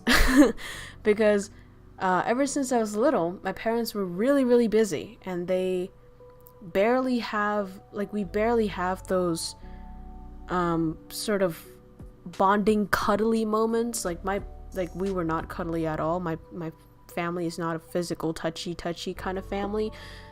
We are very avoidant with our feelings. We almost never say I love you to each other. We're very focused on work. Everybody is work oriented. It's always work. And you know, when I'm with my parents and they're busy, I have to take the back seat. You know, I have to stay there, stay quiet, and just let them do their work. It doesn't matter if I am the last kid to be picked up at school, their work has to be done first. So it's always like, I'm not a priority, work is a priority, right? And so now that I'm an adult, I become my parents, and I put work as number one, and I put my loved ones second, because I used to be that second, right? So it does hit deep. I'm about to cry right now talking about this. It's very sentimental, right? Like when you sort of, it's sort of like discovering the baby you, the child you that's still locked up in that adult like shell, I guess. Like I have an adult shell, but there's still this tiny vulnerable thing inside of me that is still scared of things, that is still holding on to wounds, and it's piloting this adult shell in its own childish, toddler, broken way, right? So then I started to realize, oh my god, okay, so that's the reason why that's the case. And past relationships, like I used to have a lot of relationships where, you know, if I was like, yo, like, why are you not texting? Then the guy snaps back and be like, I'm busy with my work. Like, why are you so fucking clingy? You're so fucking clingy, you stupid thing. And then if that sort of repeats, you start to, instead of being like, oh, I'm clingy and that's sad, I become avoidant like those exes. right? And then it's sort of like a revenge thing. I don't think it's a revenge thing, but it's just like a mirroring kind of thing. And I sort of get so afraid of being clingy that I never show emotion, that I just never text first, never show that I need somebody, never show that I want you to text. Like, I don't care, you can be gone tomorrow, I don't care, right? And then I keep that mindset just because of those experiences. So yeah, exactly, Mano. And so yeah, so now that knowing that, number one, it's easier to know ourselves, right? It's easier to forgive ourselves. Like, no, you didn't do something bad that makes you become broken, right? Sometimes it's not your fault, but like, just knowing that it's not your fault, it frees up a little bit of the anxiety and the guilt, I guess. But also knowing that now you're an adult, right? And you're not that powerless child anymore. You're not that child who has to take whatever comes to you, who can stand up for itself. And I think this is a really good way to put it, but you have to be the adult that the kid you needed right now, right? You got to stand up for him or her, for this weak, broken thing. You have to defend it. And you have to start saying no to these things that are hurting it. So, and sometimes, you know, if your child wants to, by your child I mean you, wants to express something but it's afraid of doing, you gotta do it now. You're an adult. You gotta do it for you. But like the child you're getting me? Like, it's a bit confusing, but I'm trying to do that. You know, like sometimes, like the child me wants to express love for somebody and just affection, or like saying that I need somebody, or, you know, and I'm crying right now, fuck. But like, the kid me wouldn't dare, because that wasn't important, right? Because the family never did that, because every time it did that, it's just sort of like, nobody does that. It's just weak, right? So the child is afraid of doing that. But adult me has to be like, okay, baby, what are you feeling? Okay, you want to express love and you can't do it? I'll do it for you. I know it's hard. I know it's, you know, scary. You don't have to do it. I'll do it. I'm an adult now. Nothing can hurt me. Nobody can hurt me. I'll protect you, and I'll give you what you want. I'll, you know, bring your dreams to reality. So if you could do that for yourself, that's amazing, right? And you acknowledge that, hey, I have these wounds. Doesn't matter now. I can fix it. I'm an adult. I will protect myself and grow. Be someone you would respect in the future. Yeah. Nice. This is deep. This is deep. Can you say that again, KROWKO? Oh, did you miss it? Was it like a stream thing? Western families. Yeah, Western families are so much more touchy. Mine never says anything. I know Eastern families that are really touchy as well. Like, I just felt warm when you said, oh, dude. Oh, let's have a group hug, man. No, this is why I love doing these types of streams, man. It's so good. Like, we all need a little bit of this. You know what I mean? We all need a little bit of this. Fuck, that hits me. I know, it hit me too. I'm crying right now, so we can just cry all over and hug. But yeah, I'm gonna say it again. Be there for the child you inside of you. You're its defender now. It's not vulnerable anymore, okay? The child is not alone anymore. You're not alone. You're not scared. You're not vulnerable anymore. Maybe you're still scared, doesn't matter. But you have a protector now, and it is yourself. Okay? And it's your turn to face those fears for the child you. You can do it. Let's do it together. We're the only ones we have. But you have everything you need to face up to those things. Those big monsters under the bed that you used to be afraid of, you're an adult now. You can Fuck those monsters in the butt.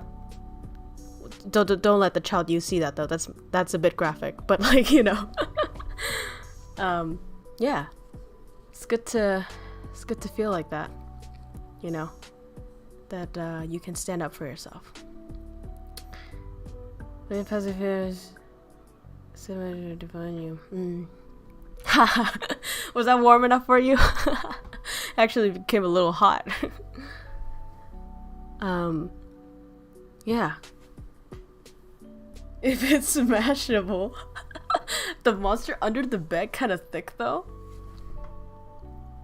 If you don't have anyone to hold your hand when you feel weak, remember you have your hand. That is what I always do. Like, a bit embarrassing, but I do that all the time. When I'm breaking down, I always massage myself. Not in that fucking way. You get your shit out of the gutter, all right? I meant like, you know, like I hold my own hand and be like, this is gonna be okay. I'm here with you. We're gonna get through this. I will never leave you. And it's true, right? Like, it sounds cheesy, but it's true. You're never gonna leave yourself. You're never gonna abandon yourself. So I hold my own hand, or I hug myself, or, you know, you just pat yourself. Because sometimes, like, it's very instinctual. Our bodies work in ways that are not just logical, right? It's lots of things are animalistic about us. So when you pet a dog, you calm it down. When you pet yourself, you might logically don't think that that's going to calm you down, but unconsciously, I'm doing it right now, unconsciously, it calms your nervous system down, right?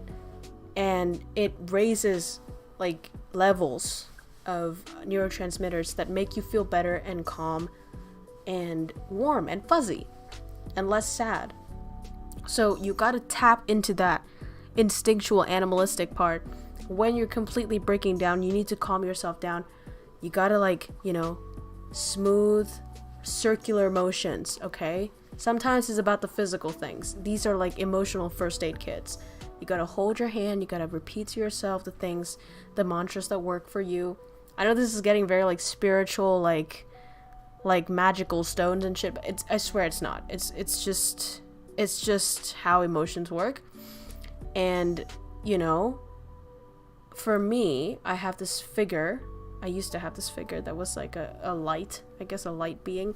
That was just a, you know, a reference of higher being, I guess, the higher self. But it's the same thing, right? You're, at the same time, you're the vulnerable, broken, hurt, weak little being, but at the same time, you are its savior. You're its only hope. You are the angel, the guardian angel that comes to the rescue for this being, and you're loyal to this being, and you'll never leave it, right? You are your own miracle. You gotta think about that. You're the only person who can change your destiny. That's amazing. That's amazing to know that you have that person with you, the person who can change your life. Like, holy fuck, awesome. I have you with me. You'll never leave me until the day I die. Fucking great. So you gotta tap into that, and when you feel so alone, and you're so scared, and you're so weak, and you feel like the whole world is against you and it's breaking apart, remember, you have that person with you all the time. All the time. Wherever you go, you always have that person with you, okay? So, yeah. That's right, Wilson. But, I mean, that's easy, right? Easy to control Sim, but we're not Sims, sadly. The free clip? What?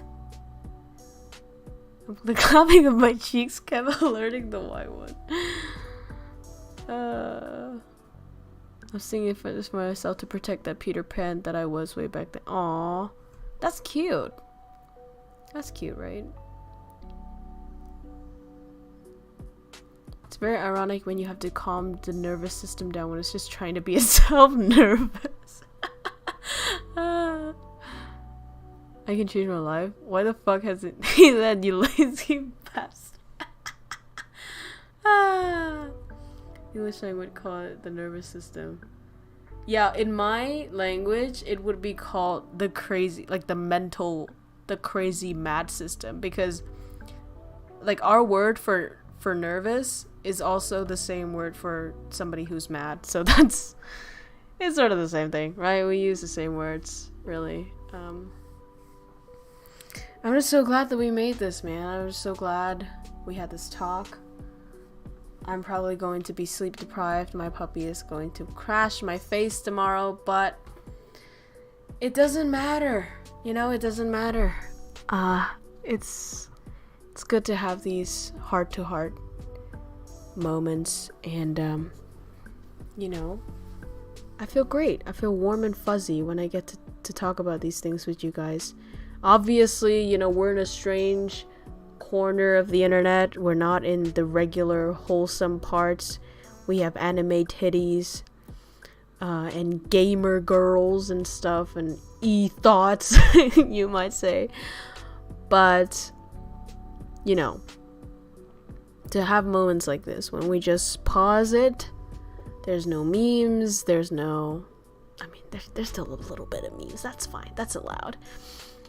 But, you know, there's no stupid shenanigans, and it's just heart-to-heart conversations, confessions, I guess, and opening up to each other, and just being real. If, oh my god, you messed the whole fucking stream, man. How could you fucking do? It's okay. He's been talking to the moon these days. We got e-girls. Yeah, we got e-girls, man. But we also got these feelings that we be talking to each other about. And I was super glad to have these things, right? This was nice. This was really nice. I was just feeling like, you know, we're like a bunch of buddies and we're just sitting around and being real with each other. And to be fair, like, you guys as well, like on my gaming videos or whatever, you guys are trollies as fuck, dude. You guys are troll. But on these types of sessions, everybody is just like a naked human being, you know? And they're just... We also got these... Oh, oops, I'm not professional enough to catch the opportunity when it presents itself. Stress reduced, absolutely, man. Let's get some of these organic e-girl pills so that it can reduce your stress. It was earlier, but as usual I didn't. Oh my god, so typical.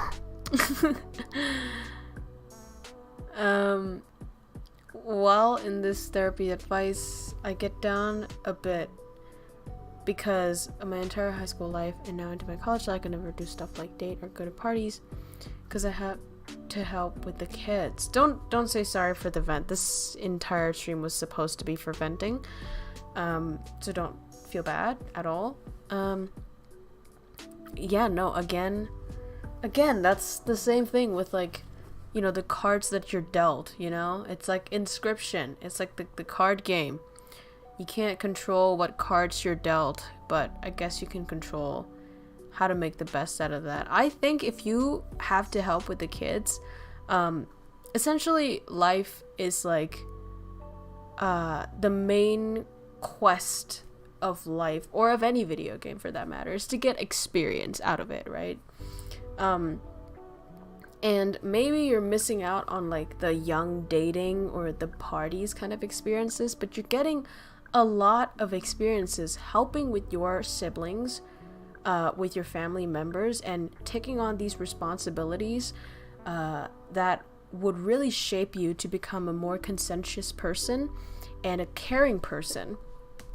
And you know, those are the essential things, I would say. It's not essential to know how to do beer pong and kiss a million girls, because after a while it's sort of the same. But, you know, focusing on things that are actually important, like family, of course, as you do, I think there's nothing wrong about that, you know?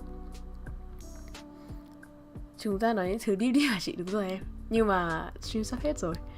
Nhưng mà hôm nay mình nói về những chuyện như kiểu là không hẳn là về vấn đề tâm lý, nhưng mà những chuyện deep.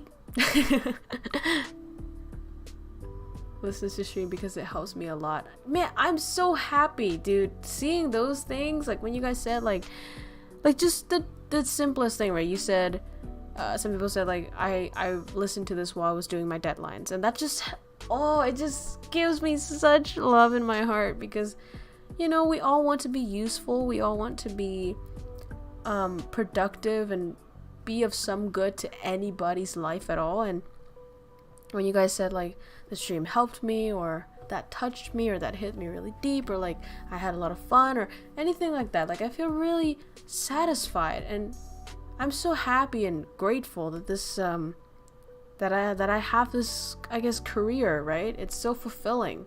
I get to connect with everybody from around the world, from different walks of life, and it just really opens my brain, dude. It's like, man, like we're so different, yet we're so the same.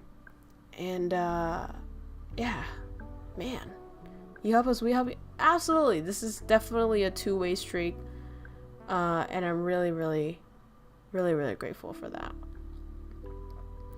Extra XP by putting the code Mountain Dew and Doritos. Yeah, absolutely. By the way, your profile picture scares the shit out of me. It looks like it comes from like a scary manga or something. Come on. I had to take care of my crippled sibling, which took away all free time, so I think I understand your hardships and I look up to you for it. Ferris, that is really great of you to do. See, it teaches compassion, right? And you guys will have like unparalleled love for human beings from that, and I would not say that is a downside at all. And you're doing something amazing and really selfless and just great, you know? I don't think it's wasting your life at all. Thanks, Gene. That helps a lot. Yeah. See, we're being supportive, man. We're like those healers. It's like a team full of healers, you know? And we're just healing each other, and nobody gets down. It's like when you play Overwatch back in the day, where you can like choose multiple heroes, and it's just like a full team full of healers and nobody dies ever. It's in the stream while I'm on my way running from home. Wait, what? What the fuck? Oh god, Rifu's up on his shit again. My goddamn. Look, he still has the moderator sign. He'll always be the moderator in my heart. But animation as well. Yeah, I could guess. Jesus Christ, look at that face. Good night. It was lovely to hear your thoughts. Hope to swing by again next time. Thank you so much for coming, Wilson. You came up with the best questions and the best confessions, so thank you so much for that. Just great topics today, guys. Really nice. Advanced gaming circle jerk. Absolutely. Circle jerk the fuck out of me, man. Jerk the fuck off of me, man. I really like this British saying of off you fuck. It's like off you go, but it's like off you fuck. It's like fuck off, and I don't know why I explained that. Everybody understand, but like that is my favorite British phrase ever. Off you fuck. That's really good.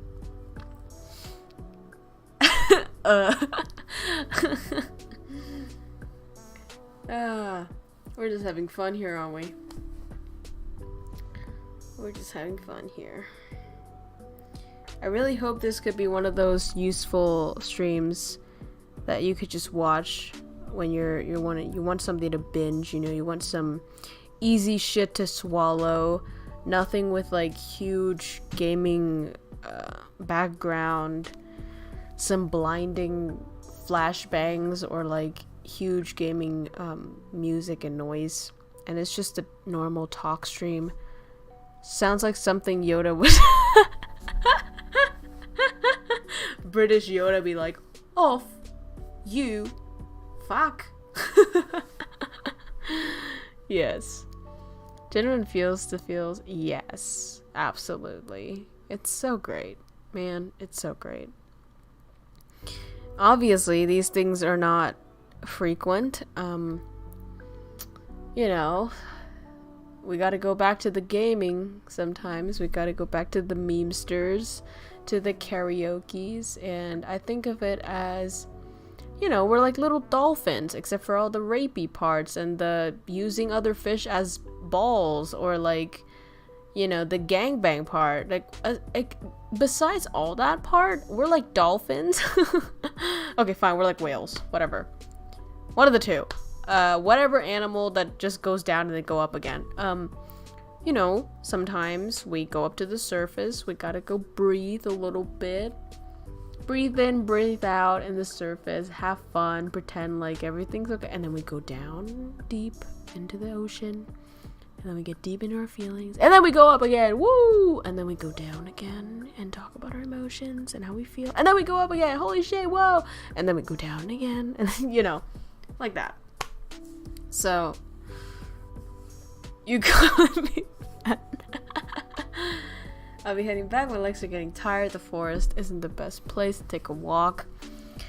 Definitely, man. Do you have flashlights with you? Or are you gonna see Slender Man? Wish you the best. I think he's camping right now. He's doing great. He's doing great. He said 40%, but I'm just gonna take that as great.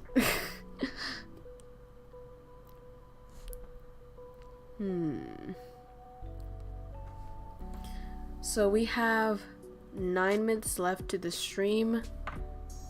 What do we want to say, boys? What do we want to talk about before we end this? This has been really nice. You said you have a froggy. Oh, I don't have a froggy now.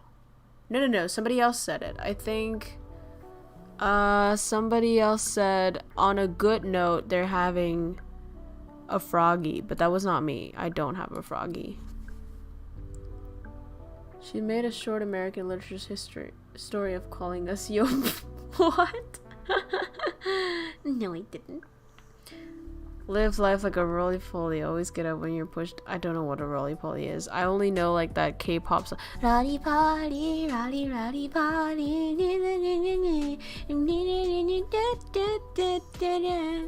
That's what I know.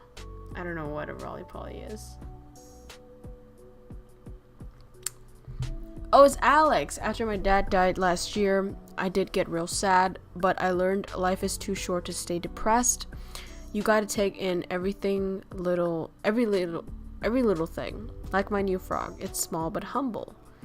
I'm so sorry to hear that, Alex. But I'm also really glad to hear that you found a really good outlook in life and a way to get out of those situations, and that is a really valid way of thinking about it, right? Life is too short to stay depressed. Man, that hits. And you're definitely right with the little small things, and I think, okay, my mom is a Buddhist, and one of the Buddhist teachings, one of the core things about the Buddhist teaching is to live in the moment. And it's not about like the teen shit like live in the moment, go to the beach, like, no, it's like whatever you do, be completely aware, be completely present, and see the beauty in every single tiny thing, and life expands, and just, you know, you truly experience life and you truly see things for what it is. And you know, I think with Alex, what Alex said is definitely right. Every little thing is beautiful when you look at it, when you really allow yourself to be immersed into it, and then it takes you away from all this hustle and bustle of like this just chaotic flow of life, and you're just like from one worry to another. But sometimes you just pause and just look at a frog, you know, and you just admire it, like, oh wow, this is like a creation of nature.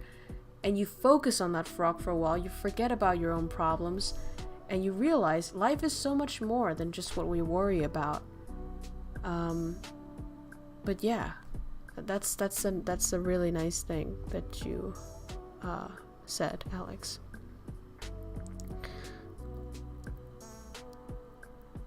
Oh no, Crimson got stabbed. Somebody call the police. Just popping in to say what's up. What's up? My dick. No. Real quick, I started journaling this year, and I feel like it's really helped me process my thoughts. I highly recommend it. Absolutely agreed. I used to journal a lot, just lately I don't have the time, but journaling really helps, and you think differently when you write. I think it organizes your thoughts much more. When you think it's all a bunch of like garbage sort of wrangled together, and there's no significant, like, there's no structure to it, right? And you don't choose what you think. You just sort of blah, blah, blah, blah, blah, blah, just all this chaos. But when you write, you have to choose your strands of thoughts, and you have to organize them. And in that process, you solve issues, and you analyze what you've been thinking about, and you really clarify the situation so that you can come up with a better outcome and a better, I guess, solution to whatever problem you're facing. So definitely journaling is amazing. It's a great way to organize your thoughts. So yeah, JR, I definitely agree. I'm doing great, love. He's British now. Confrontations here and there. People in the highway speeding up after seeing me walking alone midnight in shorts and tees, but they were seeing a ghost. What the fuck, dude? Is it? Oh, okay, I forgot. Your country is like never cold. You ignore so much of it. Absolutely. Absolutely. And like my mom's Buddhist teachings that like we're half dead all the time. And that's so true. Like some of the things in my room, I never even noticed that it was there until I really, really look at it. I'm like, oh, what the fuck? It's been here for years. Like I didn't even notice it was here. I was half dead the entire time. I did not notice what was around me for years. So, you know, that's something. Obviously, if you want to get technical, it's all about the brain selecting what's significant and what isn't, because otherwise we'd be overwhelmed with information if we process every single thing. But, you know, on a spiritual note, yeah, we don't pay attention enough to things. We just live life like surfing, just on the surface, and never going deep below. So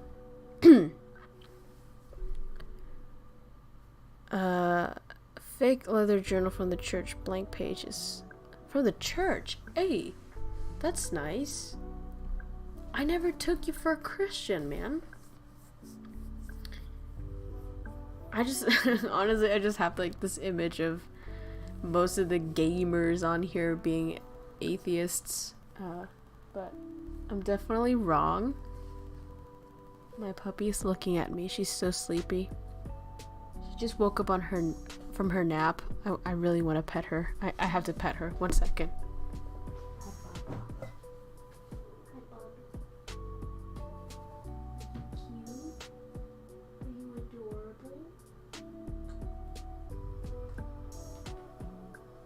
Oh my god, her head is so soft. I have this weird phrase that I keep saying to her now that makes absolutely no sense. Like, I keep asking her like randomly, like, are you cute? Are you adorable? I say that maybe 20 times a day. Like both phrases at the same time, maybe 20 times a day, randomly to her. When I just see her being so adorable, I just ask her that. Nobody asks that question. That's what the dog doing. No. I have some catchphrases with her now. And I call her so many things. I never call her as her name. Except for when I really want her attention. And it's like the last resort. But she responds to hey now. I think she thinks her name is Hey. And then she responds to Geri.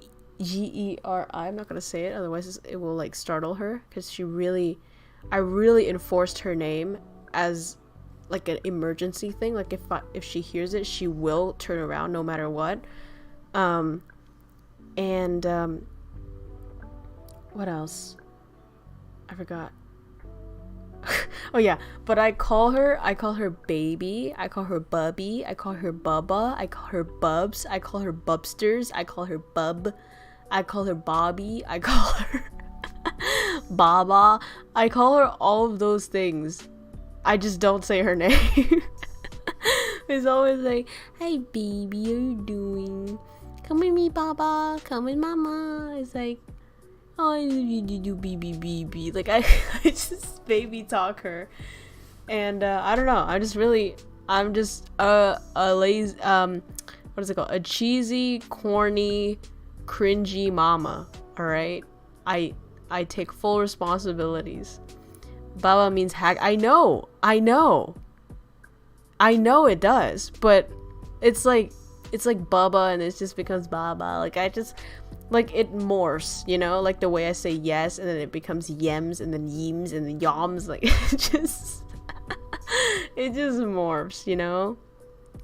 It just morphs, and I call her girl as well. I don't call her princess.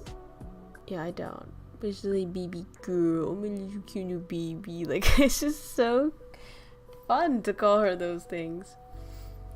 And it's a bit surreal to call myself mama sometimes. Like, "You want to go with mommy?" And I'm like, what the fuck? Like, I'm a child. Why am I a mommy? But, it is, right? I'm responsible for everything. For taking care of her A to Z. So, I'm the kid's mom, alright? I'm a fucking mom now. Don't fuck with me. Alright? And daddy in Malaysia. I fucking do it. Yeah, it's 2020. It's 2022. Oh my god. Dude, the years are getting more and more complicated as we go. But yeah, my puppy can both be a hag and a daddy. What do you want? I got my dog the idiot. But to each their own. Wrote down my dreams for longer and longer. Yes! I also have a dream journal. Oh my god, we're the same. I try to analyze them though. So, psychoanalysis way. Mommy. Yes, I have, child. Have you? Okay, that's weird. When I say child. I'll just shut myself up. Fight me. Fight me. Okay. We're done. 2 hours in, and I'm ready to go to sleep. I hope you guys have a beautiful night/day. Thank you for existing. Sincerely, keep it up, alright, boys? Hang in there.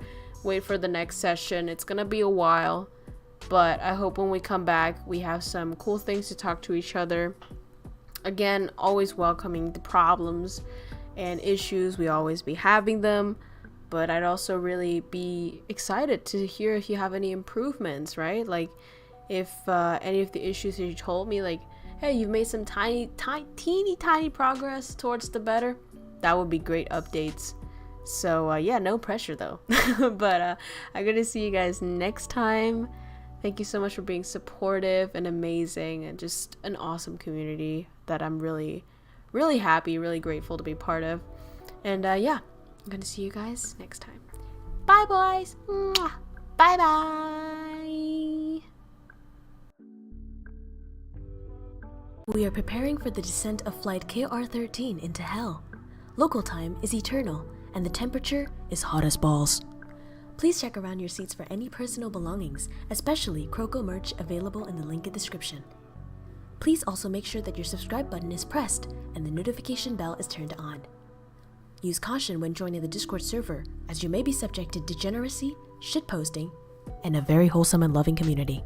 If you require deplaning assistance, please report to the comment sections down below. The captain will be very pleased to assist you. On behalf of KROWKO Airlines and the entire Crow Army crew, I'd like to thank you for joining us on this trip. We are looking forward to seeing you again on board in the future. Thank you.